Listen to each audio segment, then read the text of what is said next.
ಎಲ್ಲಾ ಹಾನಿಯಿಂದ ಕೂದಲನ್ನು ರಕ್ಷಿಸುತ್ತೆ. ಬರೀ Amrut noni reach root premium hair oil.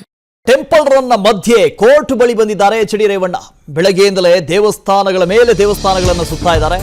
Temple run ಮಾಡ್ತಾ ಇದ್ದಾರೆ ರೇವಣ್ಣ. ಇದರ ಮಧ್ಯೆ ಕೋರ್ಟ್ ಹತ್ರ ಬಂದಿದ್ದಾರೆ.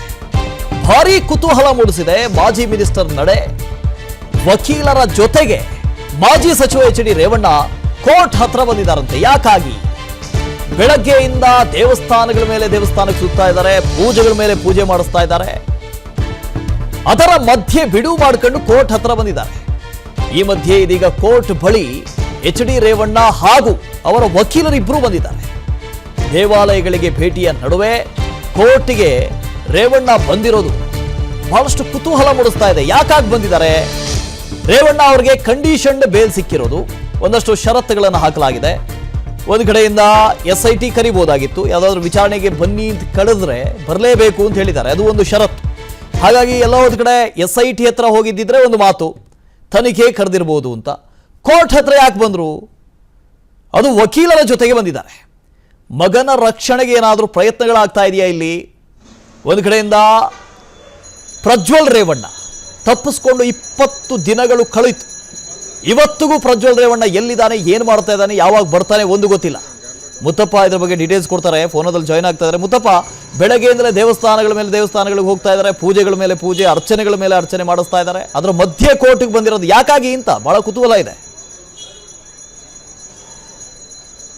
ಮುತ್ತಪ್ಪ, ಧ್ವನಿ ಕೇಳಿಸ್ತಾ ಇದೆಯಾ?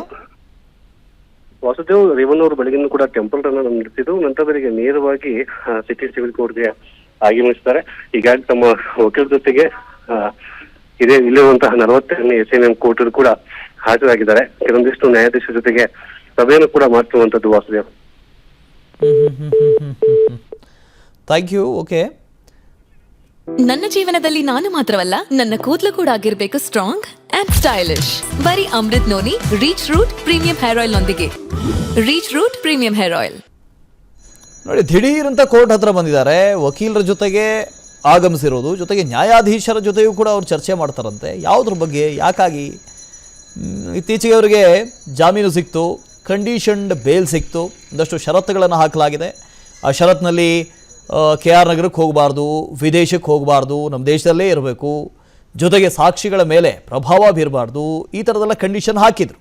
SIT ಕರೆದಾಗೆಲ್ಲ ತನಿಖೆಗೆ ಹೋಗಬೇಕು, ಸಹಕಾರ ಕೊಡಬೇಕು, ಈ ಥರದ ಕಂಡೀಷನ್ಸ್ ಇದ್ವು. ಓಕೆ, ಫೈನ್, ಹೋಗ್ಬೋದು, ತನಿಖೆ ಮಾಡ್ಬೋದು, ತನಿಖೆಗೆ ಅವರು ಕೋಆಪ್ರೇಟ್ ಮಾಡ್ಬೋದು. ಬಟ್ ಕೋರ್ಟ್ಗೆ ಯಾಕೆ ಹೋದರು? ನ್ಯಾಯಾಧೀಶರ ಜೊತೆಗೆ ಚರ್ಚೆ ಮಾಡಿದ್ದಾರಂತೆ. ನನ್ನ ಮನಸ್ಸಿಗೆ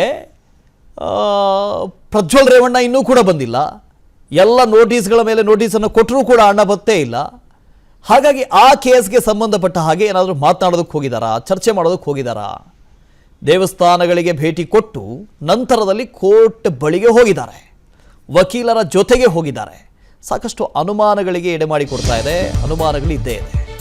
ಜನಪ್ರತಿನಿಧಿಗಳ ಕೋರ್ಟ್ಗೆ ಎಚ್.ಡಿ. ರೇವಣ್ಣ ಆಗಮಿಸಿದ್ದಾರೆ. ಕಿಡ್ನಾಪ್ ಪ್ರಕರಣದ ಜಾಮೀನು ಸಂಬಂಧ ಆಗಮಿಸಿದ್ದಾರಂತೆ. ವಕೀಲರ ಜೊತೆಗೆ ಮಾಜಿ ಸಚಿವ ಎಚ್.ಡಿ. ರೇವಣ್ಣ ಆಗಮಿಸಿದ್ದಾರೆ ಜನಪ್ರತಿನಿಧಿಗಳ ವಿಶೇಷ ಕೋರ್ಟ್ಗೆ. ಜನಪ್ರತಿನಿಧಿಗಳ ವಿಶೇಷ ಕೋರ್ಟ್ ಎಚ್.ಡಿ. ರೇವಣ್ಣ ಅವರಿಗೆ ಜಾಮೀನು ಕೊಟ್ಟಿತ್ತು. ಅದೇ ಜಾಮೀನಿಗೆ ಸಂಬಂಧಪಟ್ಟ ಹಾಗೆ ಚರ್ಚೆ ಮಾಡೋದಕ್ಕೆ ಕೋರ್ಟ್ ಬಳಿ ಆಗಮಿಸಿದ್ದಾರೆ ಎಚ್.ಡಿ. ರೇವಣ್ಣ. ಜಾಮೀನಿನ ಬಗ್ಗೆ ಇನ್ನೇನು ಚರ್ಚೆ ಮಾಡ್ತಾರೆ? ಷರತ್ತುಬದ್ಧ ಜಾಮೀನು, ಷರತ್ತು ಸಿಕ್ಕಾಯ್ತು, ಜಾಮೀನು ಸಿಕ್ಕಾಯ್ತು. ಷರತ್ತು ಏನು ಅನ್ನೋದು ಅವರಿಗೂ ಗೊತ್ತಿದೆ. ಬಹಳ ಕುತೂಹಲ ಇದೆ. ಅನುಕ್ಷಣದ ಸುದ್ದಿಗಳಿಗಾಗಿ ವಿಸ್ತಾರ ನ್ಯೂಸ್ ಯೂಟ್ಯೂಬ್ ಚಾನೆಲ್ ಸಬ್ಸ್ಕ್ರೈಬ್ ಮಾಡಿ. ಹೊಸ ಸುದ್ದಿಗಳ ನೋಟಿಫಿಕೇಶನ್ಗಾಗಿ ಬೆಲ್ ಐಕಾನ್ ಕ್ಲಿಕ್ ಮಾಡಿ. ಲೇಟೆಸ್ಟ್ ಅಪ್ಡೇಟ್ಸ್ಗಾಗಿ www.vistaranews.com ವೆಬ್ಸೈಟ್ಗೆ ವಿಸಿಟ್ ಮಾಡಿ.